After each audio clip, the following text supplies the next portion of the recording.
জুলাই অভ্যুত্থানের প্রথম শহীদ আবু সাইদকে গুলি করা 2 পুলিশের মৃত্যুদণ্ড, 3 সদস্যের যাবজ্জীবন, সাবেক ভিসি সহ 25 জনের বিভিন্ন মেয়াদে জেল, রায়ে অসন্তুষ্ট পরিবার।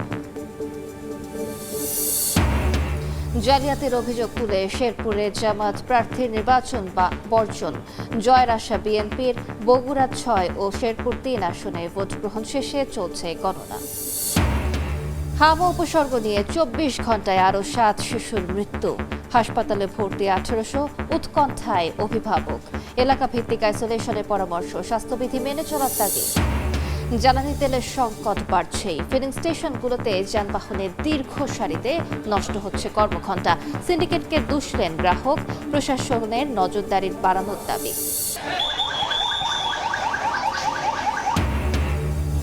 ঝুট ব্যবসাকে কেন্দ্র করে দুপক্ষের গোলাগুলি, ককটেল বিস্ফোরণ। নারায়ণগঞ্জে ব্যবসায়ী ও পথচারী গুলিবিদ্ধ, থমথমে এলাকা।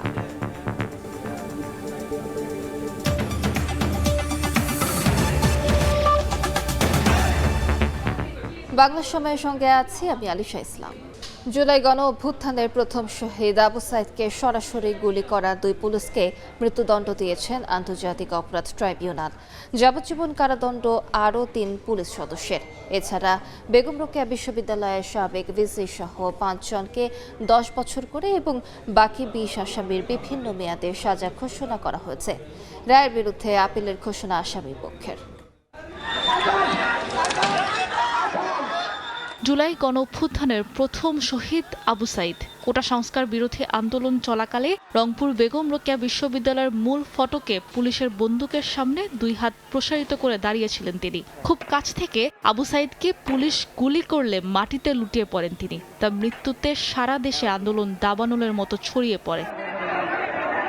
বৃহস্পতিবার আলোচিত এই মামলার রায় ঘোষণা করেন আন্তর্জাতিক অপরাধ ট্রাইব্যুনাল। রায়ে গুলি করা সাবেক পুলিশ সদস্য আমির হোসেন ও সুজন চন্দ্র রায়কে মৃত্যুদণ্ড দেয়া হয়। যাবজ্জীবন কারাদণ্ড হয়েছে আরও 3 পুলিশ সদস্য আরিফুজ্জামান ওরফে জীবন, রবিউল ইসলাম ওরফে নয়ন ও বিভূতিভূষণ রায় ওরফে মাধবের।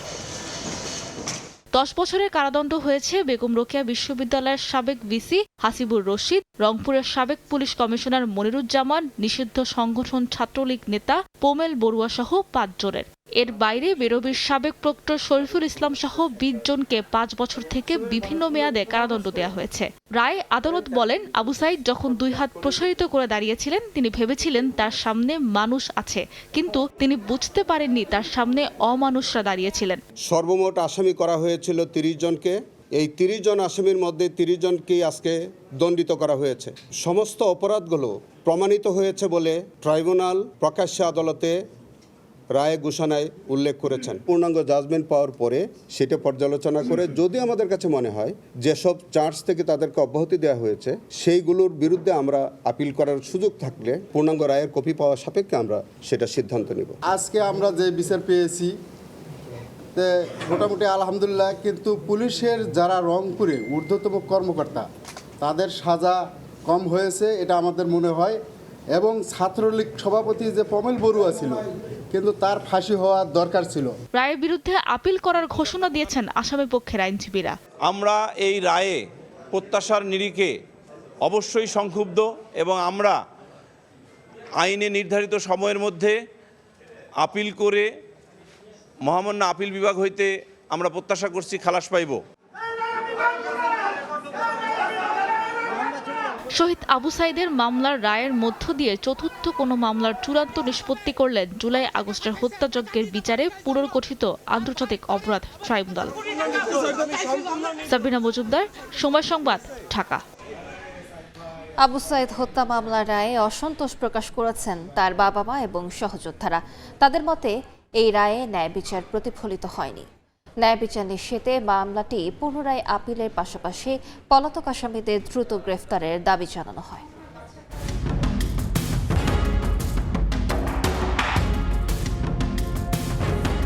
শিক্ষার্থী আবু সাইদ হত্যায় সংঘটিত মানবতাবিরোধী অপরাধের মামলায় 30 আসামির মধ্যে 2 জনকে ফাঁসি, 3 জনকে যাবজ্জীবন সহ বাকি আসামিদের বিভিন্ন মেয়াদে সাজা দেওয়া হয়েছে। তবে মামলার রায়ে খুশি নন পরিবারের সদস্যরা। রায়ের বিরুদ্ধে আপিলের পাশাপাশি পলাতক আসামিদের গ্রেফতারের প্রতি আবেদন জানান তারা। যে 2 জনকে ফাঁসি দিয়েছে, 3 জনকে যাবজ্জীবন কারাদণ্ড দিচ্ছে। জি। এতে আমি সন্তুষ্ট নই। যাদের ঘেরে আদেশে আমার ছেলেকে হত্যা করা হয়েছে তারাই তো বাঁচি গেল। বেশি আসামি ফাঁকি দিলে তাই না আমরা খুশি না, তা এটা আমরা খুশি নয়। আমার ছেলে মেলা অত্যাচার করছে, আমরা এই জন্য খুশি হয়নি এলা ওই পর্যন্ত। যারা পলাতক আছে তাদেরকে ধরে এবং যারা আজকের যে রায়ের যে 2 জন মৃত্যুদণ্ড হলো এবং তাদের এই মৃত্যুদণ্ড দ্রুত কার্যকর করা হোক। রাষ্ট্রের সাহায্য নিয়ে যদি আপিল করা যায় তো অবশ্যই পরিবার এই রায়ের বিরুদ্ধে আপিল করবে। একই সাথে শহীদ আবু সাইদের সহযোদ্ধা ও বেগম রোকেয়া বিশ্ববিদ্যালয়ের ভিসি বলেন, অপরাধ অনুযায়ী শাস্তি নিশ্চিত হয়নি, রায় পুনরায় বিবেচনার দাবি জানান তারা। যারা গুরুদণ্ডে দণ্ডিত তাদেরকে অনেক লঘু শাস্তি দেওয়া হয়েছে। পুলিশের কর্মকর্তা এসি ইমরানের কিন্তু কোনো শাস্তি দেওয়া নেই এবং তার নাম কিন্তু এই আসামিদের লিস্টও নেই, তো এটা আমাদের জন্য দুঃখের। প্রত্যাশিত রায়টার জন্য আমি সন্তুষ্ট, কিন্তু কার যে এখানে অপরাধী এবং নিরপরাধী ব্যক্তির শাস্তিটা কতটুকু হয়েছে সেটা আমরা পর্যালোচনা করে সঠিকভাবে বলতে পারবো যে রায়টা আমরা পূর্ণাঙ্গ সন্তুষ্ট কিনা। দীর্ঘ বিচারিক প্রক্রিয়া শেষে ঘোষিত এই রায় কেবল আবু সাইদের পরিবার নয়, পুরো রংপুর জুড়ে দেখা দিয়েছে মিশ্র প্রতিক্রিয়া।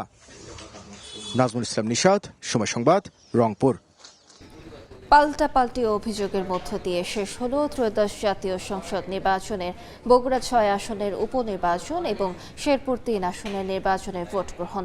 তবে ভোট গ্রহণের শেষ হওয়ার 1 ঘণ্টা আগে কারচুপির অভিযোগ এনে ভোট বর্জনের ঘোষণা দেন শেরপুর 3 আসনের জামায়াতের প্রার্থী। নির্বাচন অবাধ ও সুষ্ঠু হয়েছে জানিয়ে জয়ের ব্যাপারে আশাবাদী বিএনপির প্রার্থীরা। সকাল 7:30টায় শুরু হয়ে ভোট গ্রহণ চলে বিকেল 4:30 পর্যন্ত। এখন চলছে ভোট গণনা। ভোট গ্রহণ শেষে চলছে গণনার কাজ। এর আগে বৃহস্পতিবার সকাল থেকেই ভোট কেন্দ্রগুলোতে আসতে শুরু করেন ভোটাররা। বেলা বাড়ার সঙ্গে সঙ্গে দীর্ঘ হতে থাকে লাইনের সারি। প্রবীণ ও নারী ভোটারদের উপস্থিতি ছিল চোখে পড়ার মতো। ভোট দিতে পেরে স্বস্তি প্রকাশ করেন ভোটাররা। আবার একটা ভোট দিলাম, খুব আনন্দঘন মুহূর্তে। এখানে ভোটের পরিবেশ খুব সুন্দর।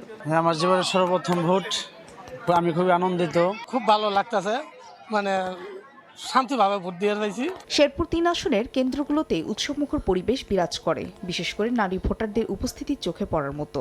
বিএনপি প্রার্থী মাহমুদুল হক রুবেল অভিযোগ করেন, জামাত নিশ্চিত পরাজয় জেনে বিএনপির নামে মিথ্যা প্রোপাগান্ডা ছড়ায়। আমি আশা করি যেহেতু সুষ্ঠু নিরপেক্ষ ভোট হচ্ছে, আলহামদুলিল্লাহ বিজয় ইনশাল্লাহ অবশ্যই আমার সুনিশ্চিত।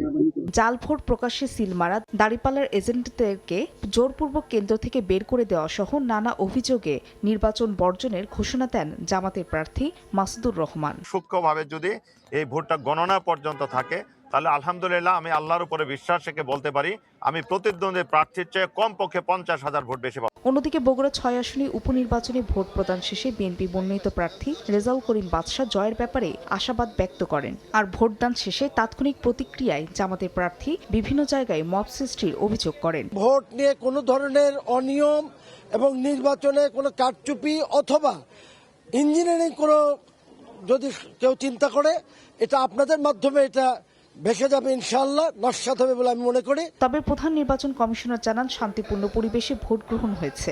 একদম সুন্দরভাবে, একদম স্মুথলি এই ইলেকশনটা যাতে হয়, সব ধরনের অ্যারেঞ্জমেন্ট আমরা নিয়েছি। নির্বাচন অবাধ, সুষ্ঠু, নিরপেক্ষ ও শান্তিপূর্ণ করতে মাঠে ছিল সেনাবাহিনী, বিজিবি, র্যাব ও পুলিশ। স্বচ্ছতা নিশ্চিতে প্রতিটি কেন্দ্রে সিসিটিভি ক্যামেরাও স্থাপন করা হয়। ফারিয়া ফারজানা, সময় সংবাদ।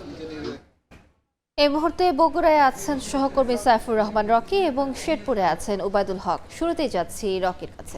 রকি, বগুড়া 6 আসনের উপনির্বাচনের যে ফলাফল, এরই মধ্যে কিন্তু কিছু কিছু করে নির্বাচন কমিশন অফিসে আসতে শুরু করেছে। আমরা এরই মধ্যে 10টি কেন্দ্রের ফলাফল হাতে পেয়েছি। এর মধ্যে বিএনপি সমর্থিত প্রার্থী যিনি রেজাউল করিম বাদশাহ, তিনি 8,614 ভোট পেয়েছেন।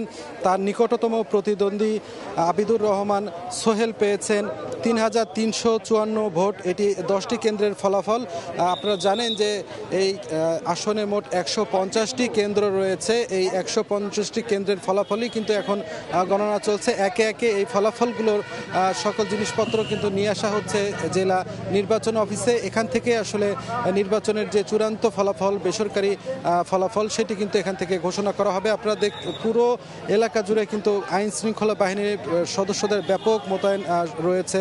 বিশেষ করে বিজিবি, পুলিশ সদস্যর পাশাপাশি এখানে আমরা র্যাব সদস্যদেরকেও দেখছি যে তারাও কিন্তু এখানে মোতায়েন আছেন এবং আমরা দেখছি যে তারা আসলে বিভিন্ন কেন্দ্র থেকে নির্বাচনের যে ফলাফলগুলো সেগুলো একে একে নিয়ে আসতে শুরু করেছেন এবং আর কিছুক্ষণের মধ্যে এই ফলাফল ঘোষণাও কিন্তু এখান থেকে শুরু হয়েছে। সব মিলে আপনারা জানেন যে এই আসনটিতে তারেক রহমান ত্রয়োদশ জাতীয় সংসদ নির্বাচনে অংশ নিয়েছিল এবং তার প্রতিদ্বন্দ্বী কিন্তু সেই আবিদুর রহমান সোহেলি ছিল দাঁড়িপাল্লা প্রতীক নিয়ে, যিনি নির্বাচনে আজকে অংশ নিয়েছেন। তিনি কিন্তু দাঁড়িপাল্লা প্রতীকে এর আগে তিনি পেয়েছিলেন ৯৭,০০০ ভোট এবং এই আসনটিতে ত্রয়োদশ জাতীয় সংসদ নির্বাচনে অর্থাৎ গত ১২ ফেব্রুয়ারি এই যে নির্বাচনটি অনুষ্ঠিত হলো জাতীয় নির্বাচন, সেখানে তারেক রহমান কিন্তু এই আসনটিতে ২,১৬,০০০ ভোট এখানে পেয়েছিলেন। এরপর তিনি যেহেতু ঢাকা ১৭ আসনেও নির্বাচন করেছে সেখানেও তিনি জয়ী হয়েছেন।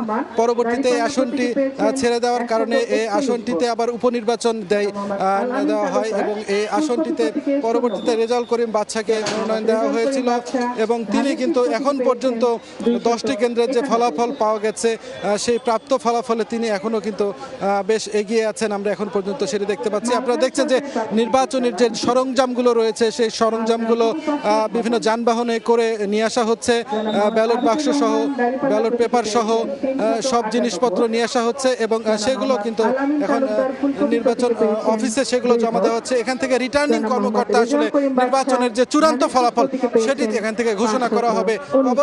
অবশ্য সেই জন্য আরও ঘন্টা 2 থেকে 3 অপেক্ষা করতে হবে, এমনটা আসলে তারা আমাদেরকে জানিয়েছেন। তো এই ছিল আমার কাছে বগুড়া থেকে সর্বশেষ। এখন আমরা চলে যাচ্ছি শেরপুরে সহকর্মীর কাছে। দু একটি বিচ্ছিন্ন ঘটনা ছাড়া শেরপুর 3 ঝিনাইগাতি শ্রীবর্দী আসনের যে নির্বাচন সেটি কিন্তু সম্পন্ন হয়েছে সকাল 7:30 থেকে বিকেল 4:30 পর্যন্ত যে ভোট গ্রহণ সেটি কিন্তু সম্পন্ন হয়েছে শান্তিপূর্ণভাবেই। আমি যদি একটু বলি, সকালে একেবারে শুরুর সময় ভোটার উপস্থিতি কিছুটা কম থাকলেও বেলা বাড়ার সঙ্গে সঙ্গে কিন্তু ভোটার উপস্থিতি বাড়তে থাকে এবং দুপুর 12টা পর্যন্ত বেশ দীর্ঘ সারি আমরা দেখতে পেয়েছি। বিশেষ করে নারী ভোটারদের উপস্থিতি ছিল লক্ষণীয়। তবে এই আসনে যে নির্বাচন, আমরা রিটার্নিং কর্মকর্তার কাছ থেকে জানতে পেরেছি যে এই শেরপুর 3 আসনে সব মিলিয়ে 50.52% ভোট কাস্টিং হয়েছে, যেখানে আসলে এই 2টি উপজেলার ভোটাররা ভোট দিয়েছেন। তো এখানে শেরপুর 3 আসনে জামায়াতের যিনি প্রার্থী মাসুদুর রহমান, তিনি কিন্তু বিকেল 3:15টার দিকে নির্বাচনে কারচুপি, জাল ভোট, প্রভাব বিস্তার সহ বিভিন্ন অভিযোগ এনে তিনি কিন্তু ভোট বর্জন করেছেন। তিনি সকাল থেকে বিভিন্ন অভিযোগ করে আসছিলেন। শেষমেশ আসলে ভোট গ্রহণের শেষ সময়ের প্রায় ঘণ্টাখানেক আগে তিনি ভোট বর্জন করেন। তো এই বিষয়ে যিনি বিএনপির প্রার্থী মাহমুদুল হক রুবেল, তিনি সংবাদ সম্মেলন করেছেন। তিনি যেটি বলছেন যে এই ধরনের অভিযোগকে আসলে তিনি গুজব বলে মন্তব্য করেছেন এবং তিনি বলছেন যে পরাজয়ের যে সম্ভাবনা সেটি নিশ্চিত জেনেই আসলে জামায়াতের যিনি প্রার্থী তিনি ভোট বর্জন করেছেন। তিনি যেটি জানিয়েছেন যে এই শেরপুর 3 আসনের ভোটাররা ব্যাপক উৎসাহ উদ্দীপনার মধ্য দিয়ে তাদের ভোটাধিকার প্রয়োগ করেছেন। 12 তারিখের যে ভোট উৎসব সেখানে সামিল না হতে পারলেও এই আজকের ভোটের বা নির্বাচনে কিন্তু তারা ব্যাপক উৎসাহ উদ্দীপনার মধ্য দিয়ে ভোট গ্রহণ, তারা ভোটাধিকার প্রয়োগ করেছেন। আমরা বিভিন্ন এলাকায় বিভিন্ন ভোট কেন্দ্রে ঘুরেছি, যেখানে দেখেছি যে আইন শৃঙ্খলা রক্ষাকারী বাহিনীর কেন্দ্রে কেন্দ্রে নির্দিষ্ট সংখ্যক আইন শৃঙ্খলা রক্ষাকারী বাহিনীর উপস্থিতি ছাড়াও স্ট্রাইকিং ফোর্স কিন্তু কেন্দ্রে কেন্দ্রে টহল দিয়েছে এবং কোনো ধরনের অপ্রীতিকর ঘটনা ছাড়াই কিন্তু এই শেরপুর 3 আসনের যে নির্বাচন সেটি শেষ হয়েছে। এই ছিল আমার কাছে সবশেষ খবরাখবর। সরাসরি যুক্ত ছিলাম বগুড়া এবং শেরপুরে। সারা দেশে হাম আক্রান্তের সংখ্যা বেড়েই চলছে। বিভিন্ন জেলার হাসপাতালে উপসর্গ প্রতিদিনই ভর্তি হচ্ছে নতুন রোগী। এরই মধ্যে 3 জেলায় 7 শিশুর মৃত্যু হয়েছে। সংক্রমণের উচ্চ ঝুঁকি থাকায় বাড়ছে উদ্বেগ। সংকট সমাধানে ঝুঁকিপূর্ণ এলাকাগুলোতে বিশেষ টিকাদান কর্মসূচি শুরু করেছে স্বাস্থ্য বিভাগ। উপচে পড়া ভিড়ে দেখা দিয়েছে শয্যা সংকট। হাসপাতালের মেঝেতে জায়গা হয়েছে রোগীদের। দেশের সবচেয়ে বেশি ঝুঁকিতে আছে রাজশাহী অঞ্চল। রাজশাহী মেডিকেল কলেজ হাসপাতালে গত 24 ঘন্টায় 4 শিশুর মৃত্যু হয়েছে।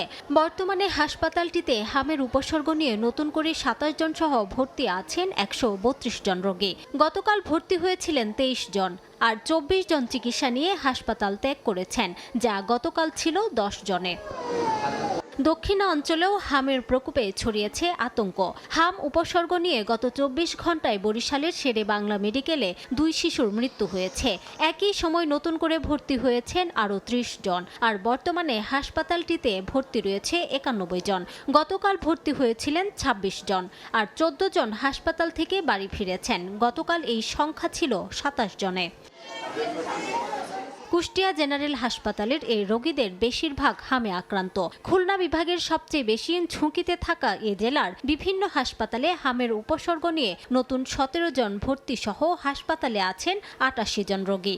মারা গেছেন 1 জন, আর 8 জন চিকিৎসা শেষে বাড়ি ফিরেছেন। হাম ছড়িয়েছে খুলনা বিভাগের অন্যান্য জেলাতেও।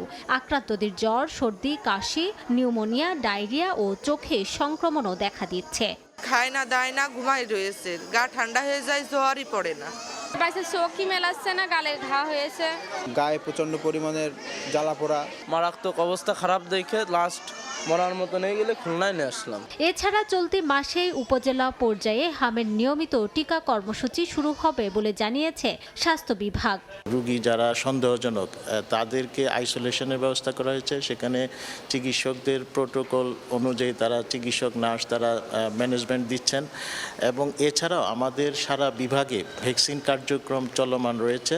এদিকে হাম প্রতিরোধে জনসচেতনতা বাড়াতে বাগেরহাটে লিফলেট বিতরণ ও মাইকিং করেছে জেলা ছাত্রদল।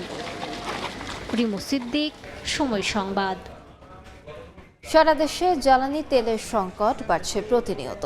ফিলিং স্টেশনগুলোতে যানবাহনের দীর্ঘ সারিতে দাঁড়িয়ে নষ্ট হচ্ছে মানুষের কর্মঘণ্টা।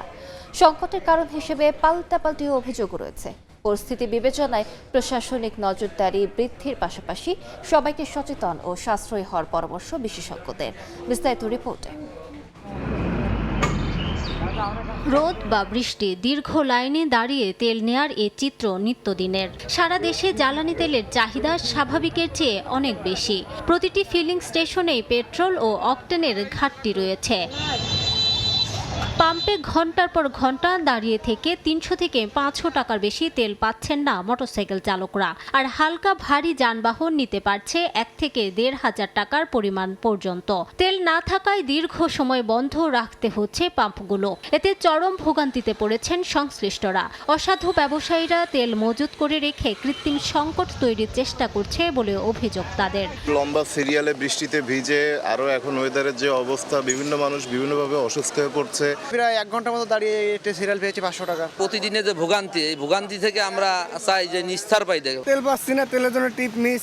এদিকে খুলনার দৌলতপুরের পদ্মা, মেঘনা ও যমুনা 3টি জ্বালানি তেলের ডিপো থেকে তেল সরবরাহ অব্যাহত রয়েছে। তবে তা চাহিদার তুলনায় কম হওয়ায় সংকট কাটছে না বলে জানান পাম্প মালিক, লরি চালকরা। একই সঙ্গে একটি অংশের প্রয়োজনের তুলনায় বেশি তেল নেয়ার প্রবণতাকেও দুষছেন তারা। আমার 13,500-এর গাড়ি, আমি 4,000 লিটার তেল পেলাম। আমাদের যা চাহিদা সেই অনুযায়ী আমাদের তেল আসতেছে না। আমরা রেশনিং পদ্ধতিতে পাচ্ছি এবং রেশনিং পদ্ধতিতেই আমরা তেলটা দিচ্ছি। এদিকে ঠাকুরগাঁওয়ের বালিয়াডাঙ্গি উপজেলার শিলপাটি গ্রামে আব্দুস সামাদের বাড়িতে একটি ড্রাম থেকে 120 লিটার তেল জব্দ করেছে ভ্রাম্যমাণ আদালত। এ সময় আব্দুস সামাদকে 5 দিনের কারাদণ্ড দেন নির্বাহী ম্যাজিস্ট্রেট। একই দিন মৌলভীবাজারে জুড়ি উপজেলার একটি ব্যবসা প্রতিষ্ঠান থেকে অবৈধভাবে মজুত করে রাখা 630 লিটার ডিজেল ও 800 লিটার পেট্রোল জব্দ করেছে ভ্রাম্যমাণ আদালত। রিমু সিদ্দিক, সময় সংবাদ। নারায়ণগঞ্জে ছুট ব্যবসাকে কেন্দ্র করে যুবদলের দুপক্ষের গোলাগুলিতে 2 জন গুলিবিদ্ধ হয়েছেন। সকালে সদর উপজেলার ফতুল্লার ইস্ট কম্পোজিট নামে পোশাক কারখানার ছুট ও ওয়েস্টেজ মালামাল কেনাকে কেন্দ্র করে জেলা যুবদলের সদস্য সচিব মশিউর রহমান রনির অনুসারী এবং ফতুল্লা থানা যুবদলের আহ্বায়ক মাসুদের অনুসারীদের মধ্যে সংঘর্ষ শুরু হয়। এ সময় উভয় পক্ষ ককটেল বিস্ফোরণ এবং গুলি করে এলাকায় আতঙ্ক সৃষ্টি হয়। এক পর্যায়ে তাদের গুলিতে আহত হন স্থানীয় ব্যবসায়ী রাকিব হোসেন এবং ইমরান নামে এক পথচারী। পরে তাদের উদ্ধার করে ঢাকা মেডিকেলে পাঠানো হয়। খবর পেয়ে ঘটনাস্থলে গিয়ে পরিস্থিতি নিয়ন্ত্রণে আনে পুলিশ। দস্যুমুক্ত সুন্দরবনে আবারও মাথাচাড়া দিয়ে উঠেছে বেশ কয়েকটি বাহিনী। মাছ কাঁকড়া ধরে যাচ্ছে না জেলেরা, এতে সরাসরি প্রভাব পড়ছে রাজস্ব আদায়ে, জানিয়ে চরম উৎকণ্ঠায় বন বিভাগ। মাহমুদ হাসানের পাঠানো তথ্য ও মাসুদ রানার ছবি নিয়ে রিপোর্ট। পূর্ব সুন্দরবনের চাঁদপাই রেঞ্জের আওতাধীন টাংমারি, জিউধারা, ধানসাগর ও চাঁদপাই এই 4টি স্টেশনের আওতায় 26টি ফরেস্ট ক্যাম্প অফিস রয়েছে। স্টেশন থেকে অনুমতি নিয়ে এ সকল ক্যাম্প অফিসের নদী ও খালে জেলেরা মাছ, কাঁকড়া, গোলপাতা ও মধু আহরণ করে থাকে। এ থেকে গেল অর্থ বছরের প্রথম 9 মাসে রাজস্ব আদায় হয়েছিল 2,06,35,000 টাকা। এবার একই সময়ে হয়েছে 1,45,99,000 টাকা।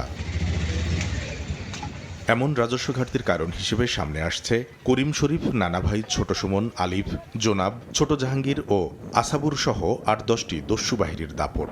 তাদের তৎপরতা বেড়ে যাওয়ায় বনে যেতে সাহস পাচ্ছেন না জেলেরা। গ্যালিনি ওদের হাতে ধরা পড়তেই হবে, ওরা এমন জায়গায় উৎপত্তি থাকে, টাকা না দিলে তো ছাড়ি দেবে না। কষ্ট করে আমরা এই নদীতে মাছ শাক ধরি খাই, মানে ডাকাতি জ্বালায় তো আমরা অস্থির হয়ে যাচ্ছি।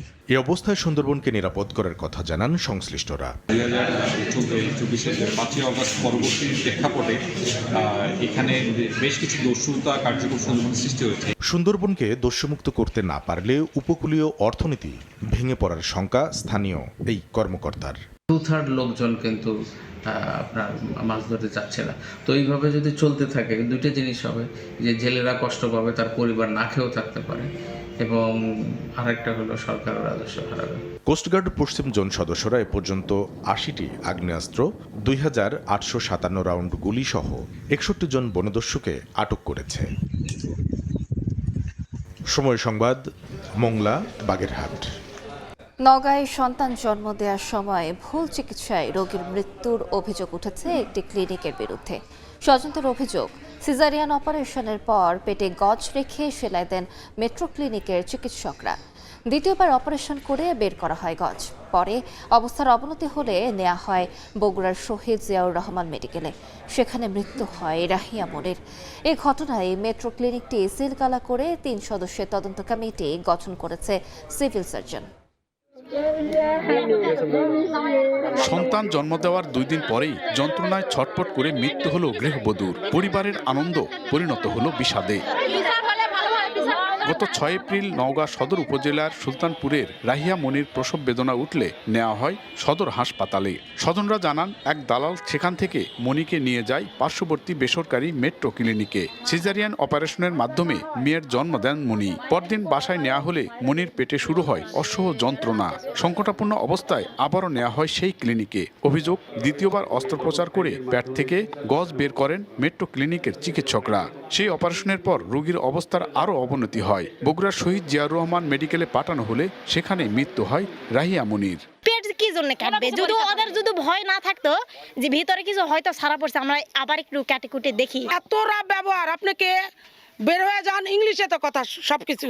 ওরাই আবার নিজেরাই মনে করেন অ্যাম্বুলেন্স ভাড়া করে আমাদের পাঠায় দিল। কিছু একটা মেবি ছিল, ওটা আবার অপারেশন করে বের করছে, অস্ত্রোপচার করে বের করছে, করার পরে আপনার এই রক্তের ব্লিডিংটা আর বন্ধ হয় না। এদিকে অভিযোগ অস্বীকার করেছে মেট্রো ক্লিনিক কর্তৃপক্ষ। গজ টজ কিছু ছিল না, রোগী হচ্ছে অপারেশন 6 তারিখে হয়। 6 তারিখে হওয়ার পরে 7 তারিখে আস্তে আস্তে মনে করেন হচ্ছে শ্বাসকষ্ট হয়। জন্ডিসের পয়েন্ট যখন বেশি, তাহলে এটার জন্য লাগবে হচ্ছে পরে মেডিসিন ডাক্তার। এটা গাইনির তো চিকিৎসা দিতে পারবে না। সিভিল সার্জন জানান, অনুমোদন ছাড়াই চলছিল ক্লিনিকটি। তাৎক্ষণিকভাবে করা হয় সিলগালা। এনাদের যে কোনো অবহেলা প্রমাণিত হলে অবশ্যই আমরা তার বিরুদ্ধে কঠোর ব্যবস্থা নেব। রাহিয়া মনির মৃত্যুর ঘটনা তদন্তে 3 সদস্যের কমিটি গঠন করা হয়েছে। এমআর রকি, সময় সংবাদ, নওগাঁ। মাদারীপুরে ঘুড়ি ওড়াতে গিয়ে বিদ্যুৎস্পৃষ্ট হয়ে কিশোরের মৃত্যু হয়েছে। বুধবার বিকেলে কালকিনি পৌরসভার দক্ষিণ গোপালপুর এলাকার নয়ন হাওলাদারের বাসার ছাদে ঘুড়ি ওড়াতে ওঠে 12 বছর বয়সী রবিউল ও তার বন্ধুরা। এ সময় অসাবধানতাবশত ছাদের উপর দিয়ে যাওয়া কারেন্টের তারে বিদ্যুৎস্পৃষ্ট হয় রবিউল। গুরুতর অবস্থায় উদ্ধার করে কালকিনি উপজেলা স্বাস্থ্য কমপ্লেক্সে ভর্তি করা হয়।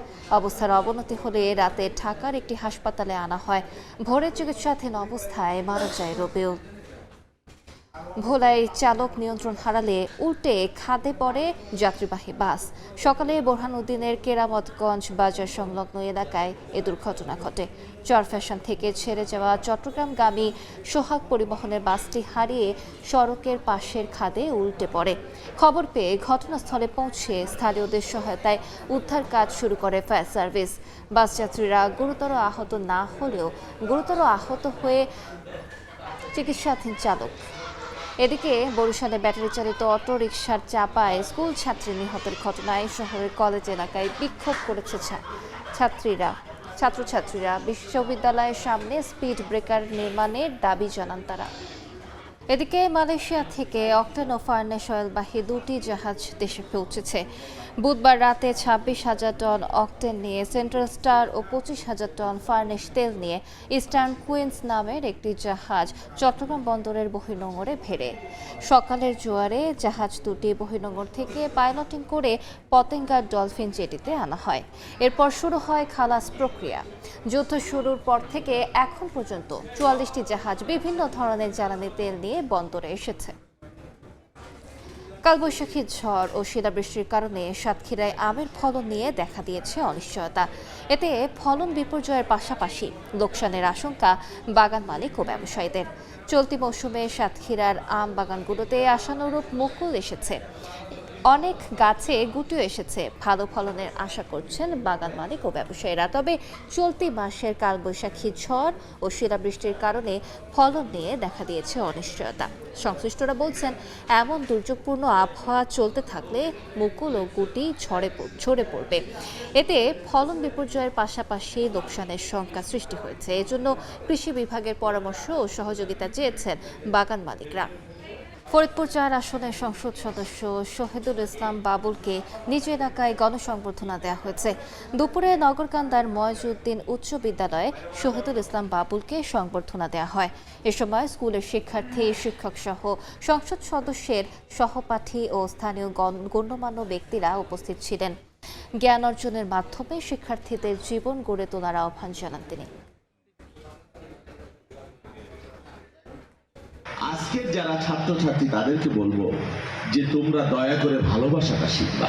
তোমার বন্ধুদের যেমন ভালোবাসবা, তোমার বাবা মাকে ভালোবাসবা, তোমার আত্মীয় পরিজনকে ভালোবাসবে। এই যে তোমার এই ভালোবাসা, এর মধ্য দিয়ে আমার এই সমাজটা একটা ভালোবাসাময় সমাজ হবে। উৎসবে মাতোয়ারা পার্বত্য জেলা রাঙামাটি ও খাগড়াছড়ি। আনন্দ উচ্ছ্বাসে হয়ে গেল বিজু সাংগ্রাই বৈশুক বিশু বিহু উদযাপন পরিষদের বর্ণাঢ্য শোভাযাত্রা। এবারে বর্ষবরণ উৎসব বৈশাখী নামে নয়, পার্বত্য জেলার বিভিন্ন সম্প্রদায়ের নিজ নিজ নামে উদযাপিত হবে বলে জানিয়েছেন মন্ত্রী। বাংলা বর্ষবিদায় ও বরণ উপলক্ষে পাহাড়ের ক্ষুদ্র নিগোষ্ঠী মানুষ মেতেছেন বিজু সাংগ্রাই বৈশুক বিশু বিহু উৎসবে। রাঙামাটি পৌর চত্বরে নাচে গানে ক্ষুদ্র নিগোষ্ঠীর তরুণ তরুণীরা তুলে ধরে নিজস্ব সংস্কৃতি ঐতিহ্য। চাকমা, ত্রিপুরা, মারমা ও তচঙ্গা সম্প্রদায় ভিন্ন ভিন্ন নামে উদযাপন করে এই উৎসব। বর্ণিল আয়োজনে নিজেদের সংস্কৃতি তুলে ধরে অংশ নেয় বর্ণাঢ্য র্যালিতে। কৃষ্টি সংস্কৃতি ঐতিহ্য আর আমাদের পোশাক আচার ওগুলো তুলে ধরার জন্য এখানে আচার অন্যতম কারণ। আমাদের সম্পর্কে যে অপসংস্কৃতিগুলো ছড়িয়ে দেওয়া হয়, এগুলো যাতে না হয়। খাগড়াছড়িতেও ঐতিহ্যবাহী গড়োয়া ও ত্রিপুরা নৃত্যের মাধ্যমে উৎসবের সূচনা হয়। বর্ণিল শোভাযাত্রায় অংশ নেন ক্ষুদ্র নিগোষ্ঠীর শত শত মানুষ। নিজেদের কাছ থেকে অবদেবতা দূর করে মঙ্গলজনক বয়ে আনার জন্য আমরা এই রয়া নৃত্য করে থাকি। এদিকে সচিবালয়ে পার্বত্য চট্টগ্রাম বিষয়ক মন্ত্রী বলেছেন, বৈশাখী নামে নয়, পার্বত্য এলাকার বিভিন্ন সম্প্রদায় নিজস্ব নামে উদযাপন করবে বর্ষবরণ উৎসব। বাংলাদেশের জাতীয়তাবাদীতে যে যে সম্প্রদায় রয়েছে, ক্ষুদ্র ক্ষুদ্র 2000 জনগোষ্ঠী, সব সম্প্রদায়ের নাম নিয়ে হবে, ওনারা যেটা পালন করেন। 3 পার্বত্য জেলায় 12 এপ্রিল থেকে 11টি সম্প্রদায়ের সংস্কৃতি ও ঐতিহ্যের অংশ হিসেবে প্রধান সামাজিক উৎসব বিজু, বৈশু ও সাংগ্রাই উৎসব উদযাপন করা হবে। খাদিজা স্বপ্না, সময় সংবাদ। বাংলা সময় শীর্ষ সংবাদগুলো জানিয়ে দিচ্ছে আরেকবার। জুলাই অভ্যুত্থানের প্রথম শহীদ আবু সাইদকে গুলি করা 2 পুলিশের মৃত্যুদণ্ড, 3 সদস্যের যাবজ্জীবন, সাবেক ভিসি সহ 25 জনের বিভিন্ন মেয়াদে জেল, রায়ে অসন্তুষ্ট পরিবার। জালিয়াতির অভিযোগ তুলে শেরপুরে জামাত প্রার্থীর নির্বাচন বর্জন, জয়ের আশা বিএনপির। বগুড়া 6 ও শেরপুর 3 আসনে ভোট গ্রহণ শেষে চলছে গণনা। এবং হাম ও উপসর্গ নিয়ে 24 ঘন্টায় আরো 7 শিশুর মৃত্যু। হাসপাতালে ভর্তি 1800, উৎকণ্ঠায় অভিভাবক। এলাকা ভিত্তিক আইসোলেশনের পরামর্শ, স্বাস্থ্যবিধি মেনে চলার তাগিদ।